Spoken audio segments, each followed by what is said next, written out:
Today's guest, well, he's been skiing about as long as he's been walking and has been referred to as Canada's next great Olympic superstar, Charlie Beatty, Joe Tilley's Great Canadian Sports Show. Canada!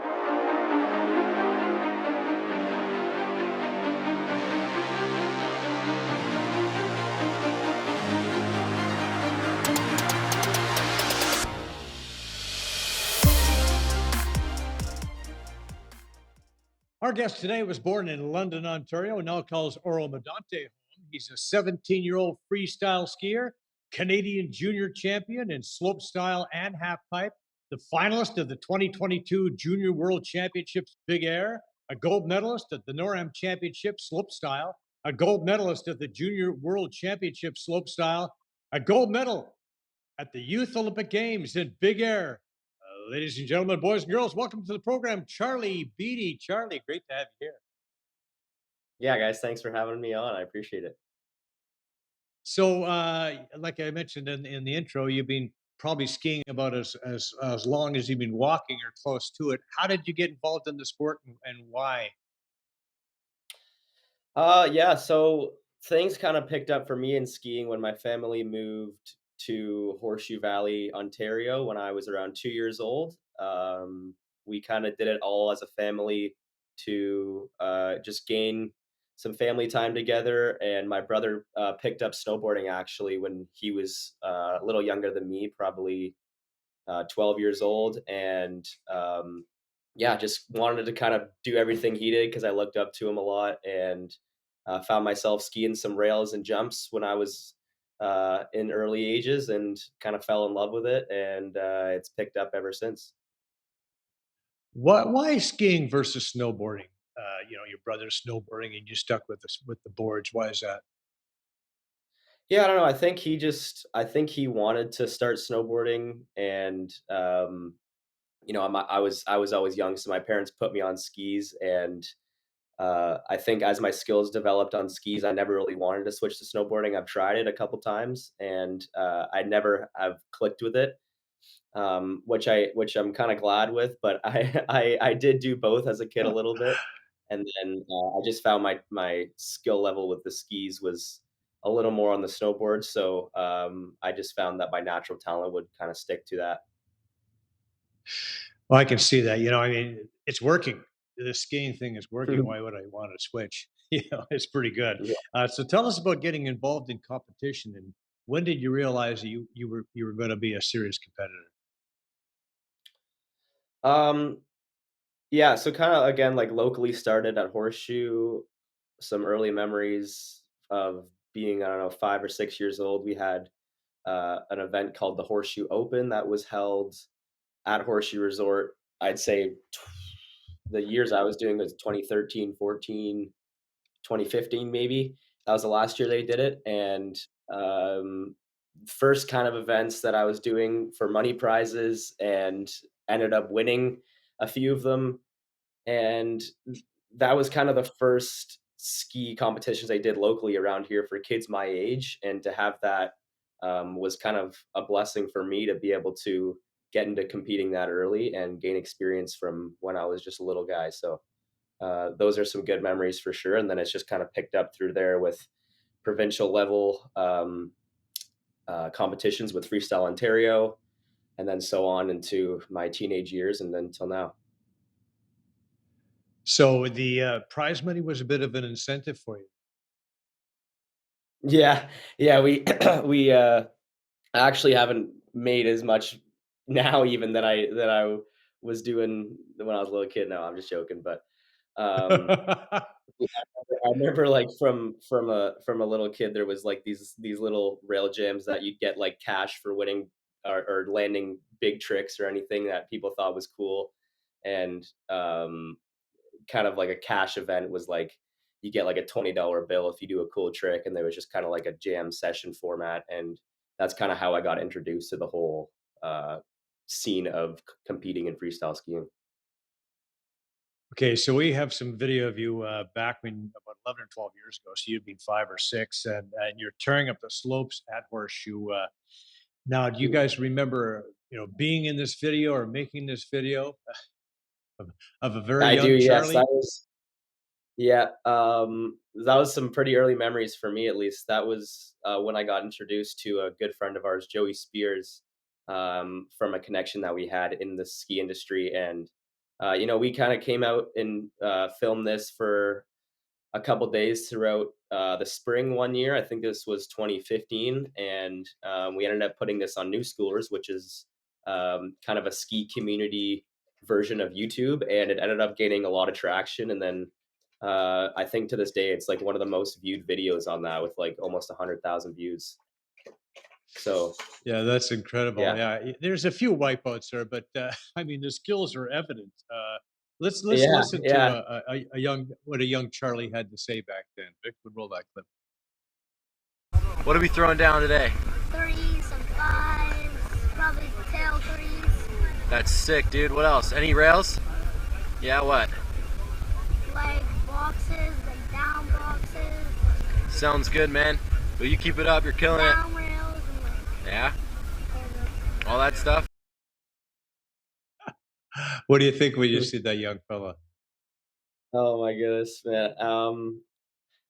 I know that kid there has a lot of energy, and he had some goals and dreams at the time to do whatever he can do best on skis. And yeah, I think now if I were to meet that kid again, he'd be pretty stoked to see where I'm at. And yeah, it's pretty cool to reminisce about those times for sure.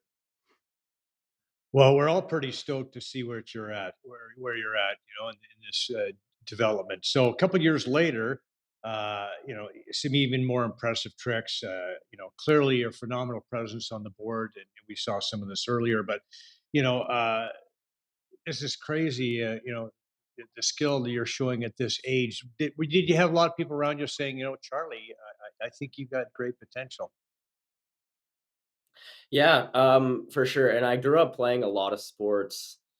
Uh, I played a lot of hockey, and I was just a pretty active kid. And I was kind of picking up skiing around this time as well, and things were picking up with different sports, and I kind of had to choose which one I wanted to pursue. And at the time, I was really progressing in my skiing, and people were kind of all around me. The people I was skiing with daily and stuff were kind of like, I think you kind of have something here, and if you wanted to pursue it, I think you could really make it somewhere and go far. And at the end of the day, it was kind of all my decision, just because I enjoyed it a lot, and I liked the community that I was in, and everyone has such a positive mindset about everything. And I kind of knew that was where I wanted to be and pursue.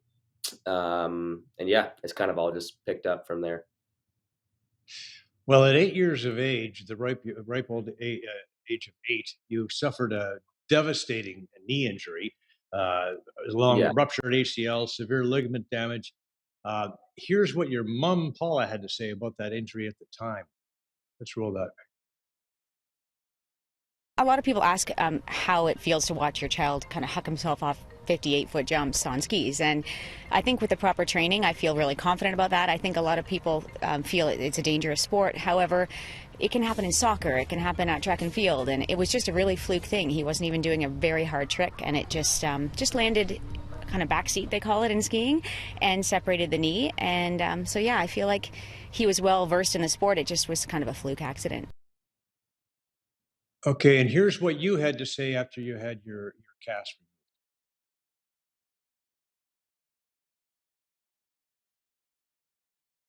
you're You can find that, gonna Vic. like get better, the faster you'll Faster it's get. gonna happen. Yeah, Yeah. totally.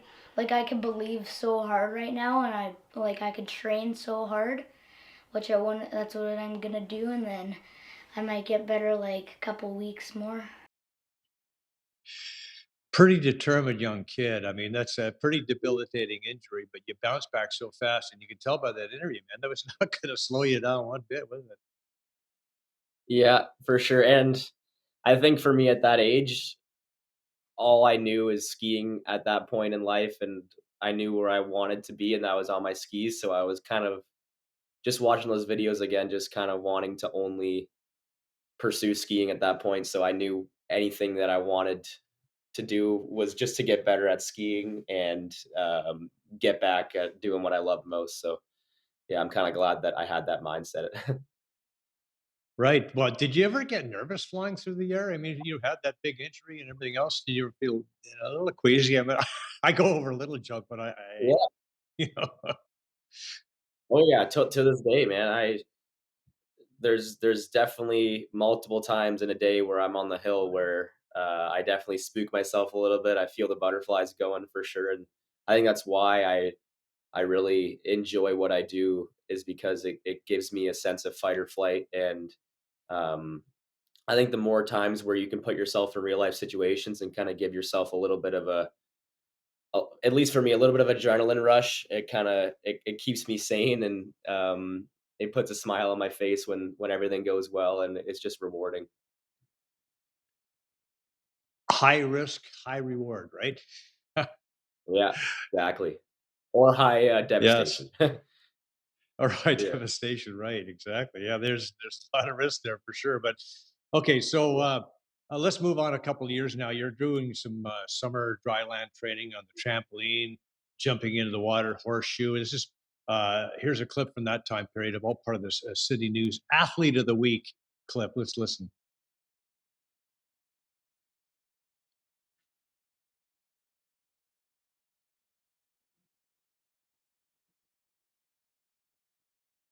Okay. There's no audio there, but apparently Victor was telling me that what you're saying is I'm doing good. It's nice to take a splash, and it's nice to be able to train all year round, isn't it? For sure. Um, at that time, I remember that day actually. I never that never really was coming about, and then I was actually at the resort, just down from my house, and they were doing the whole city TV thing for one of my buddies on the wakeboard, and our good friend Jonathan Reed was there too with us, and he was doing a lot of stuff with the breakfast television at the time, and he was kind of like, hey, we should do a little segment on Charlie here, and just just things like that has just kind of put my story out a little bit, and I was able to get my ski stuff from my house and strap it on and hit the water ramp for a couple jumps and make it on the news. So that was kind of at that age for me was huge to gain a little bit of recognition through that, and have a couple people come up to me after that was aired and kind of like, hey, I saw you here on the news, and we saw you doing a whole bunch of stuff here, which is pretty cool. That is pretty cool. And you know, so by 15, you're well on your way. You become the youngest Mhm. skier to ever be named to the Canadian national freestyle team. Was that your goal for a 15-year-old? Yes, but at the time, I'd never really thought much of it. Honestly, I really was for my whole plan set up in my head, what I had was trying to do that at some point, maybe down the road a little bit. Never really thought of an immediate thing I wanted to get done, and I guess the stars aligned that season for me, and they offered me a spot to go kind of try out for the team. And actually, the video we're watching right now is just kind of right before the season before actually I made the team. And yeah, all went well. I met a whole bunch of people, and then yeah, to be named to that team is a huge honor, and to just be skiing with a whole bunch of people that I've looked up to my whole life, and having a What great staff around me has been really cool as well.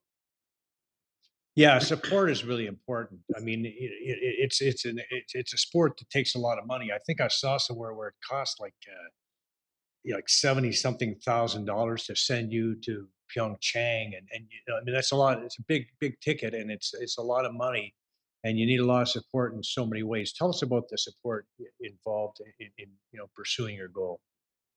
Yeah, I think that's the big thing about our sport, and especially with our country too, is our funding and how much that gets deducted from just the tier our sport is in, and which is a huge bummer because with athletes kind of representing their country in a way, to not get a lot of support through funding from the government and whatnot, even though we're skiing under the government, is can be sometimes a little challenging for us to understand. Um, but luckily, I have great family around me, really supportive family, really driven, and a great community too that has really just given me more than enough that I need and just has shown so much love. And it's really been refreshing to see that there's so many people out here that has supported and helped out. Yeah, I can't even give the gratitude that these people have done because it's just been so huge. And we've had some really cool fundraisers, some cool events, and yeah, I think that's one of the things that really keeps me going and keeps me driven is just to see all these people really caring and showing support towards what I love to do. And yeah, I'm just super blessed to have that. Well, the old saying, it takes a village to raise a child, but it also takes a It village to, does. to raise a superstar athlete. You know what I mean? I thought I think there's a website where people can check it out Yeah, and donate to you. Is that correct? sure. That's called the snow reg, the snow athletes. Yeah, so you can do online donations for no tax return for no tax receipt, and yeah, it's a pretty good way to show pretty cool way to show some support, and yeah, you can go visit that whenever. Yeah, right. I believe what you mean there are tax receipts available. Correct. I said, Yeah, yeah. Yeah. So, no tax. okay. So one of your first big international victories came at the NorAm Championships in Colorado. What was the key to that first big title? Yeah, that was something that kind of came out of the blue. I was going into that competing season. It was the first event of the year, and was able to make through qualifying and then put down a good run and end up with the victory. So yeah, that was kind of like a major breakthrough for me for just confidence as well in my skiing, and to know that I'm in a position where I can compete and be at the highest level of these events. And it's really that's been the huge benchmark for me to pick up a lot with my confidence and just learn how to be a good strong skier at a high level. Well, and you just got better and better. I mean, you end up being one of the flag bearers for the Youth Olympic Games. Did you feel a little bit of pressure to succeed in that competition? Yeah, yeah. I mean, being nominated to do that right before I left for Korea this last ski season was another huge honor, and like getting there and being ready to do the whole flag bear thing. I was not really nervous until then, and then until the very last moment I stepped out and like kind of reality kicked in. I was kind of in a huge fever dream like that whole time getting there, and it was kind of like the first couple days. So that's where the whole trip kind of started for me right before I started like walking out into the whole flag bearer thing into the huge stadium. And then just from that point on, everything was just super surreal. And now I don't really remember much about that moment, but looking back on it, it was something that I'll never forget. And it was just a huge honor to be doing that. And the lady I did it with too, really a really good curler from Alberta. She was really nice, and yeah, it was awesome. Well, you were the reigning world champion slopestyle heading into that event, but it didn't go well in the slopestyle. What happened? Yeah, I ended up make qualifying first in qualifying, and then things just never ended up going my way, which I don't really try to kick myself too hard about because that's just how the sport goes, and every day isn't your day. But I'm honestly just grateful that everything went in my favor according to just staying safe and having a good time. And at the end of the day, in the moment, I was a little upset about the whole thing, but my biggest success from that whole thing was just learning how to mentally recover from that experience and then go into the next couple days into the big air and succeeded and do what I needed to do to get a win. Yeah, let's talk about the big air. So after it didn't go well in slopestyle, as you mentioned, you regrouped, you put it together. How were you able to dig down deep to pull off this kind of a tremendous achievement? Yeah, I don't really know how much I didn't really feel like I did much digging. I knew I just needed to stay at a level-headed space and not think too much about what had happened and only know what is in control is in the future and in the present and not get too worried about the outcome. And yeah, I just felt in that day that I knew nothing could really have stopped me from getting what I needed to do done, and the only thing that I couldn't control was the outcome. And um, just tried to stay focused as much as possible. And yeah, ended up having a really good day with some good weather and some good people. I think that's just a key to success to a good result.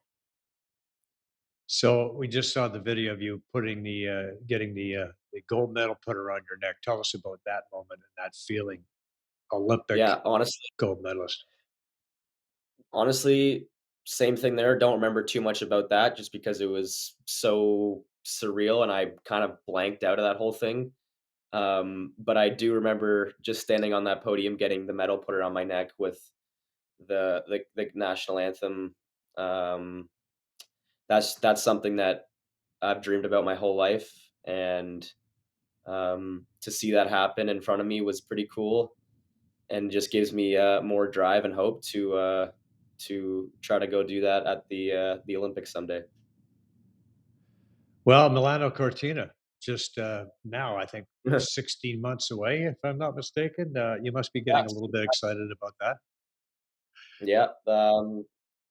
Just gonna take these next few months and into the next ski seasons coming up here to put my head down and grind it out and keep doing what I've been doing and see where it takes me. And um, if all goes well, I'll be stoked. And there's a lot of possible outcomes of that whole thing. And whatever happens, I'll be happy with how everything goes.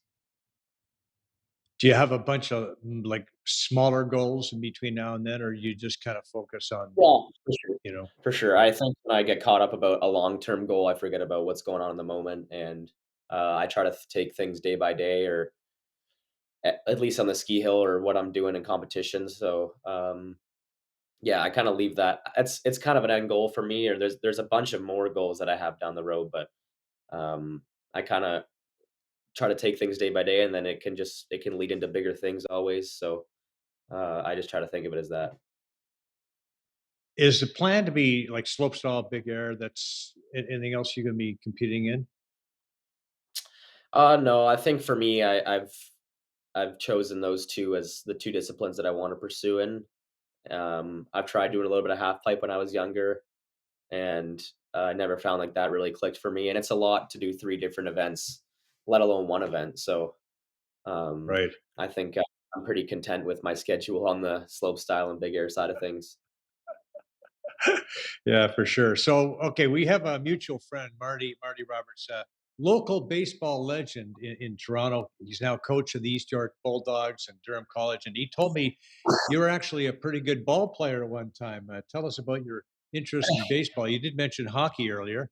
There's a Yeah, young Charlie Beatty as a bat boy. wow, that's a young pick of me. Um, Yeah, like I said about my brother, he that was actually his baseball team that I was kinda going around with and helping out. I remember I was a bat boy for a while. I just wanted to be a part of the team, and anything athletic-wise, I was always super into. That's just who I am, and that's what I find I pursue best in. And yeah, I really just wanted to be doing what my brother was doing because I thought him and his friends were just super cool. And I think they were really nice to me about letting me kinda go out with them and kind of think I was on the team with them, but I really wasn't. And yeah, and then I actually played baseball on my own for a year or two with some friends for the Barry Bay Cats, and yeah, I had a blast doing that. But I think that was at the age where I was really into skiing all year round, and I just wanted to really lock in on the whole ski thing and make sure I could prepare myself to for the snow season and train in the summer as well. Yeah, you mentioned you thought your brother and his friends were pretty cool. I'm guessing your brother and his friends probably think you're pretty cool now. Yeah. with what you're with you're Yeah. accomplishing, eh? Uh, Yeah, no, I'll always look up to those kids and, everything they did for me when I was younger, was really nice of them and for them helping me out feeling included and stuff, and I know me and my brother have really good relationships still, which is pretty cool, and, to see him and all my other brother as well, Jacob, to see them giving me all the support and, showing me all the love is pretty cool. It's a full circle moment for sure. so okay, so we're partnered with a group called Believe, Become, Be You, and it's a mentorship for kids from 10 to 17. What would be the Mhm. message that you have for kids who might be struggling to find their way? Like, what helped you, and what how can you help somebody else maybe get an idea of how to turn their lives around? Um, Honestly, I think the biggest thing for kids and finding a path and a purpose in life is to not get too caught up about the little things in life and try to just find a joy and have find a why about why you're doing something.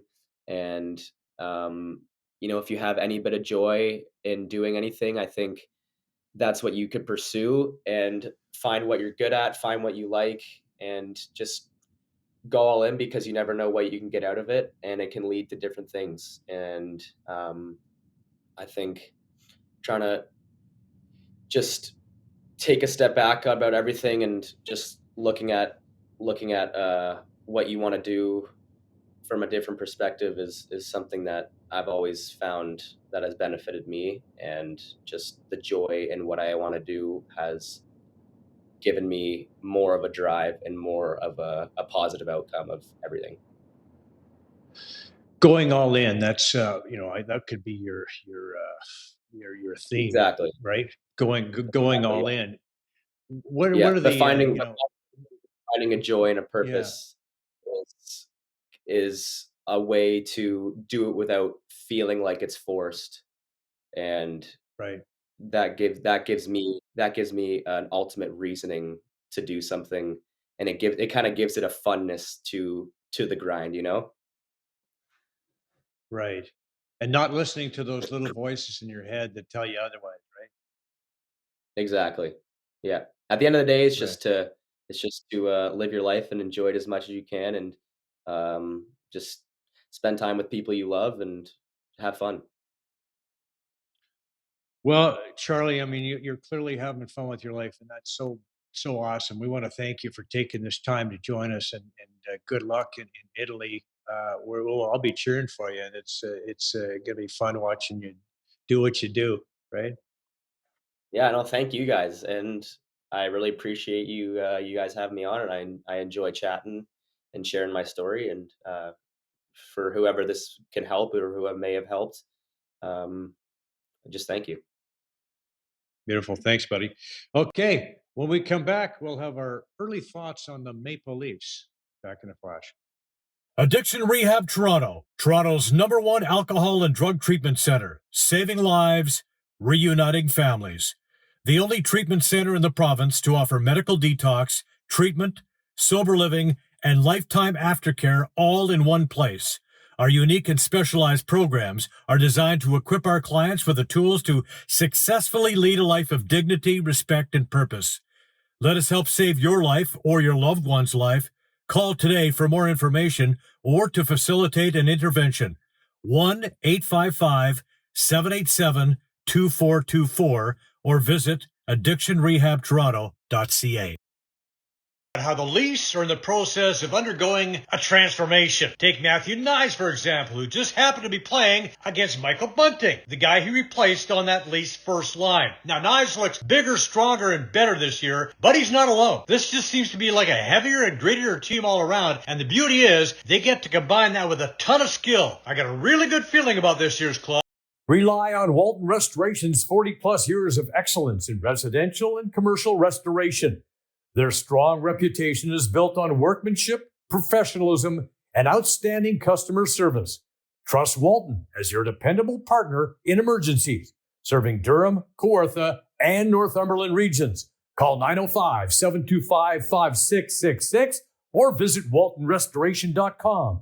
Experience top-tier workmanship and service Walton Restoration, the trusted name in property restoration. Join satisfied customers like me. Parents, what's the biggest fear for kids 10 to 14? A future they think they can't handle. At Believe, Become, Be You, we know confidence in the future is a habit we can build. Our course doesn't just prepare kids for the future, it seeds them with skills they will use now. For a limited time, the I Believe in Me Foundation is offering the first 1,000 kids and their parents 1 year free access. This priceless opportunity will save you over $2,000. This isn't just a course. It's a journey in developing life-enhancing skills that will grow with your child, fostering gritty minds, creative futures, and better bonds. Get signed up now at BelieveBecomeBeYou.com. That's BelieveBecomeBeYou.com.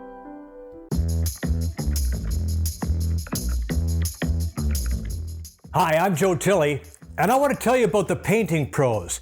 Patrick and his crew recently came into my home and they painted the walls, they added some color. It's fantastic, and I can't be more satisfied with the work they did. That crew is tremendous. They were professional, they were courteous, they were respectful, and they did a fantastic job. Look at that. Look at that color. I just can't stress enough how satisfied we truly are with Patrick and his crew. For all your painting needs, go with the pros.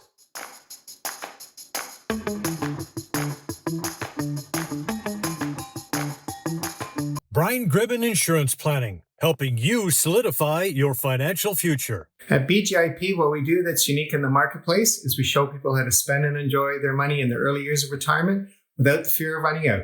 Also, we're able to do this without you having to change financial advisors. Please look us up at bgip.ca today. And let's book a 30-minute phone call to see how we can bring value to you and your family in your planning. Call Brian today for all your retirement needs. We did. 905-686-5678. MNP, a leading Canadian national accounting, tax, and business accounting firm. MNP proudly serves and responds to the need of their clients in the private, public, and nonprofit sectors. Through partner-led engagements, MNP provides a collaborative, cost-effective approach to do business and personal strategies to help people and organizations to succeed across the country and around the world. With local offices in Oshawa, Mississauga, Burlington, and more, their team is here to support you.